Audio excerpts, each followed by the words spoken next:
Have you ever needed a festive cure for insomnia? Need some Ambien wrapped in tinsel shoved down your throat to make the existential dread go away? Well, luckily for you, Chris Chibnall has created the perfect treatment. Enter Eve of the Daleks. Doctor Who's latest special, which sees the Doctor, Yaz and Dan trapped in a time loop with Daleks and two people whose names and personalities you forget the moment the episode ends. I recently gave Chibnall a lot of props and commended him because I thought Flux was a pretty decent series. Well, because everything I say seems to attract the attention of a looming monkey's paw, the universe saw fit to immediately remind me just how bad he is. Especially when he tries to write an entire Doctor Who special in 2 weeks with all the skill and talent of 100 monkeys throwing their poo at typewriters. So get your Eve and gather up your Daleks because it's time for me to absolutely tear this shambolic special to shreds just like it deserves.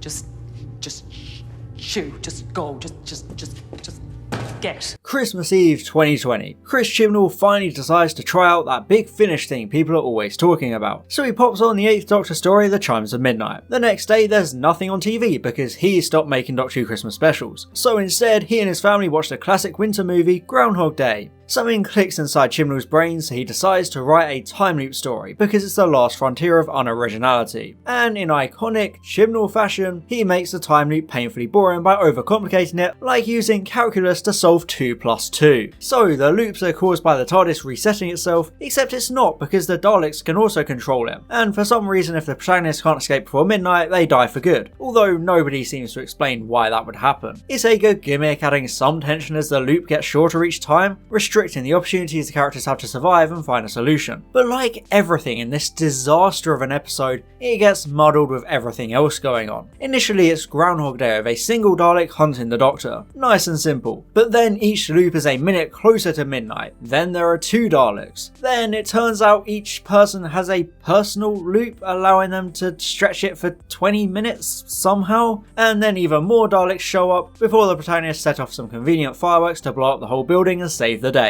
Whoop-de-fucking-do. The episode just keeps going and adding more stuff, becoming a congealed, bulbous, roaming mass, overcomplicating one of the most simple and easy to write narratives a sci-fi property can do. The characters even work out they're in a time loop immediately. Is it you a robot? Because you know we've died like 2 times so far. We have died. Part of the fun of a time loop story is watching the characters go from thinking it's just deja vu to working out it's a complete loop. Experimenting with the boundaries and testing theories. It's always cathartic and entertaining, delivering information in an intriguing way as the puzzle slowly comes together. We see how their response links to their character traits, whether they take advantage of the situation to commit crimes, or whether they become despondent or hopeless within the endless loop. Eventually, over time, they start to realise what they need to do, so the narrative can swivel to the characters trying to beat the loop, and it culminates in the perfect run, creating a satisfying conclusion, paying off character development along the way as they learn their lessons, so to speak. But in Eve of the Daleks, the characters literally work out what's going on within seconds of the literal second loop, so they immediately jump into trying to stop the Daleks, and there's no fun montage of them trying new things over and over. It throws away one of the best parts of a time loop story by blowing its load earlier than an excited virgin in bed with Scarlett Johansson. This leaves it to be a long, plodding, overly complicated story that never ends as the characters stand around talking about their plans rather than actually testing the limits of the loop. But hey, you get to watch the 13th Doctor being killed over and over again, so there's always a silver lining. It's kind of like Heaven Sent if you hate the 12th Doctor.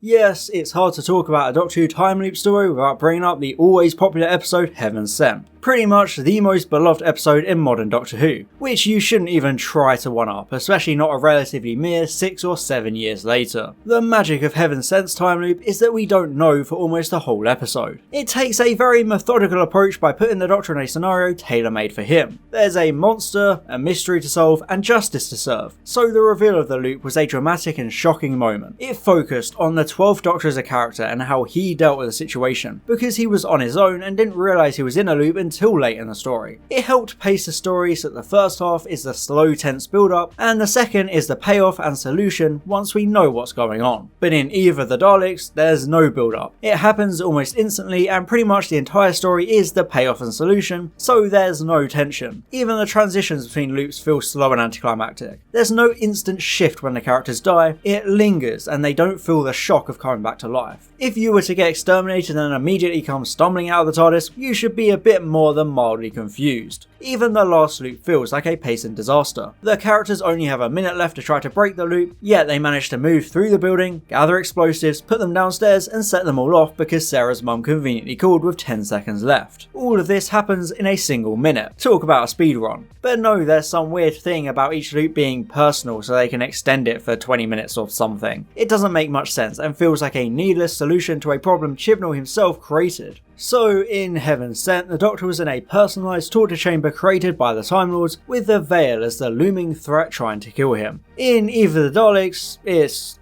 the Daleks. Yeah, no prizes for working that one out. The Daleks are trying to get revenge on the Doctor for her actions in Flux, hijacking the Centaurans' plan to destroy the Daleks and the Cybermen with the Flux. This is one of the only good things about Eve, forcing the Doctor to face the consequences of her actions in that previous episode, even if the Daleks already have a billion existing reasons to kill the Doctor. You know, like killing them all in the last special. It's also an interesting touch that the Daleks have finally learned from past encounters. It only took them about 50 years, but they've now realised they should probably adapt their technology in order to avoid the same pitfalls. So they show up with new weapons and tactics, only to fall into the same pitfalls. Initially, it gives them a sense of adaptability and cunning, overwhelming the protagonists and slaughtering them loop after loop. But it soon becomes clear they have about as accurate an aim as a squad of stormtroopers trying to shoot a dog chasing its own tail in a circle, their aim getting worse every loop. Even when they sneak up on the completely unaware protagonist, the Daleks still miss every shot despite having a minigun. They basically have the accuracy of a toddler playing CSGO on the highest mouse sensitivity. It was bad but forgivable in War of the Centaurans, but when it happens in almost every single scene in Eve of the Daleks, you quickly stop being scared or intimidated by the monsters. Especially because all you have to do is put them in front of a garage door and their mind melts, because apparently this highly skilled execution Dalek has the same level of object permanence as a puppy when you hide behind a towel. I can't help but feel like Eve of the Daleks would be at least a bit redeemable if it actually connected to the other two Dalek stories that came before it. Everyone expected Eve to cap off the so-called Dalek trilogy, but instead Chibnall told us all to do one and decided to shit out a completely unrelated storyline so far detached from those previous two that the two side characters have already forgotten the existence of the Daleks, despite Revolution of the Daleks having an entire government scheme and press conference of Dalek defense drones. Hard to miss that one, not exactly easy to cover it up. Is it? It also doesn't help that Sarah and Nick refuse to believe that aliens exist, despite walking potato creatures invading the entire planet just a month before. I guess it's realistic because even in the real world, nobody remembers the absolute shit Chibnall has plastered across our screens for the last 4 years. All he had to do was slap a Dalek defense drone into the script, having been dumped in storage and forgotten about, being the main villain of Eve, or using it to defeat the Daleks currently hunting the Doctor. Not even doing this bare minimum shows how much of an anticlimactic step backwards the special is. First you had Resolution with a single Dalek causing chaos. Then you had Revolution of the Daleks upping the ante by using the events of the previous special to create human-built Daleks, and also there's a full invasion. So by the time you've dragged yourself across broken glass to get to Eve of the Daleks, it kicks you in the dick for daring to expect it to serve as a climax, wrapping up a trilogy of New Year's Day specials featuring the same monster. Anyone with a brain would expect something up in the ante and wrapping the story up, or even being connected in some vague form. But instead we have a completely unrelated episode with completely unrelated characters and Daleks with absolutely no attachment to those previous two. It's like if you watch A New Hope, Return of the Jedi and then Ewoks Caravan of Courage. They're all Star Wars movies and they have a couple of things in common, but it's fucking Caravan of Courage. It's not even like Eve of the Daleks is rescued by its characters either. Aislinn B as Sarah is probably the closest thing to a highlight, but that's about as bright as showing a torch keyring into an abyss. She basically has no character and instead serves as a quip and joke generator because she's Irish and aren't they always funny with their accents? Thinks Chibnall sitting in his home in rural England. A lot of her jokes were probably ad-libbed because of how seriously the Chibnall era seems to take itself, making the attempts at comedy more out of place than Vladimir Putin at Brighton Pride. It's also weird that we're supposed to root for her and Creep of the Year Nick to get together, because falling in love with someone after being trapped in a time loop with them is less of a cute romance and more of a science fiction Stockholm syndrome. 5 minutes after the episode ends, she'd probably try jumping out of the emergency exit of the plane once she's realised what she's got herself into. And yes, let's now talk about Nick, the wet dream of every incel who wants to swoop in and save their crush from all those other men who were the real evil ones. He's a creepy weirdo weirdo with more red flags than a planet-sized game of Minesweeper, and he collects items from his numerous ex-girlfriends just to put them into storage in case they come back for them one day. You know, as nobody would ever do if they're a functioning member of society. He even has all the shelves labelled with all the surgical precision of a future serial killer's collection of animal toenails. There is such thing as endearing weirdness, but then there's also pure creepy weirdness, and Nick definitely falls into that area. Especially when you consider he has had this obsession with Sarah even during a nearly 4-year relationship with another woman. Because, you know, every good boyfriend abandons his partner every New Year's Eve to go creep on a storage worker who is legally required to interact with him. Remember, this is a protagonist you're supposed to root for. Even the episode itself is constantly joking about him being a stalker, which is a terrible sign. Man, you are weird. Speaking of toxic relationships with red flags, Eve of the Daleks officially confirms the fan theory of the romantic ship between the Doctor and companion Yaz, who still has less character than a nugget of blue tack stuck into the fibres of a carpet. And yes, she continues to contribute absolutely nothing to this episode as well. The reveal of her feelings for the Doctor comes completely out of nowhere, especially because Dan has to directly turn to the camera and explain it to the viewer. It had been so ambiguous over the course of 3 series that the whole Thasmin concept was just a glorified fan theory. And look, I get what the ship means to a lot of viewers. It's significant for the show and media representation by not only creating an LGBTQ character, but also one from a Muslim background. I'm glad a lot of fans are connecting with this reveal, but the whole storyline feels very sudden. It never felt like the show was playing the long game, especially with how downright awfully the Doctor treats Yaz. They don't have a healthy friendship justifying the audience's support of their potential relationship. Everything about the reveal of Eve comes across like a last-minute course correction to appease fans, rather than the next beat in an ongoing storyline. Because come on, this is Chibnall, he has no subtlety. It would have been excruciatingly obvious because he would have forced drama into their pairing from the very get-go. But instead, it's been introduced so late in the Chibnall era, giving him just 2 episodes to resolve it all. Actually, no wait. Considering how gay people are the monsters under the Chinese government's bed, that leaves Chibnall with only 1 episode to create and pay off an entire romance angle, while simultaneously writing both characters out of the show, which is pretty much the perfect recipe for a complete disaster.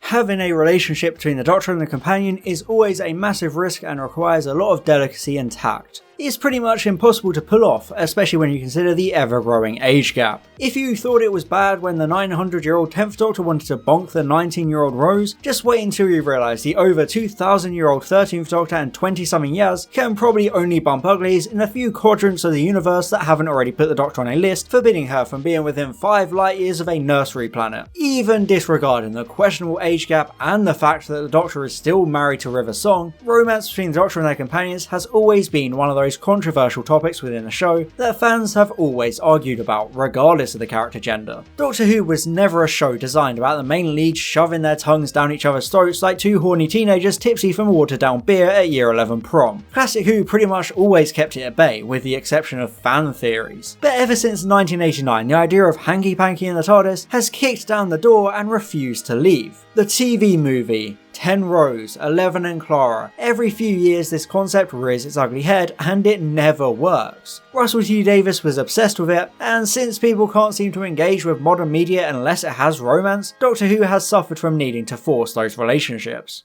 Most of the so-called hints leading to Thasmin feel retroactive, like people are trying to squeeze past events into a box to fit their own theories, conveniently ignoring everything else that suggested otherwise, like Yaz and Ryan being teased, or even the Doctor and Graham. Pointing at series 11 to 13 and claiming Thasmin was Chibnall's grand plan is just as naive as unironically believing The Simpsons predicts the future, despite the fact that when you have 716 episodes of a sitcom spanning 33 years, you're obviously going to correctly predict some future events amongst the thousands that never happened. Chibnall had 4 years to build this storyline up in a proper, clear, dramatic way any viewer could pick up on, but he didn't. There was absolutely no intentional forward planning, just a convenient sheen now that fans have done all the work themselves and have hindsight. Even Flux didn't build to it properly. Sure, you had survivors of the Flux, but you also had the storyline of the Doctor learning to be more open with Yaz, only for either the Daleks to completely ignore that and erase the tiny sliver of character development. Yep, it's right back to the Doctor patronising and ignoring Yaz like she's a companion in a Bethesda RPG. Once you take away the easy brownie points of gay representation, the Phasmin's ship is a horrible storyline with weak characters and a severe lack of pacing because everything has been shoved in at the very end. And besides, without mentioning the fact they're gay, how would you sum up this relationship?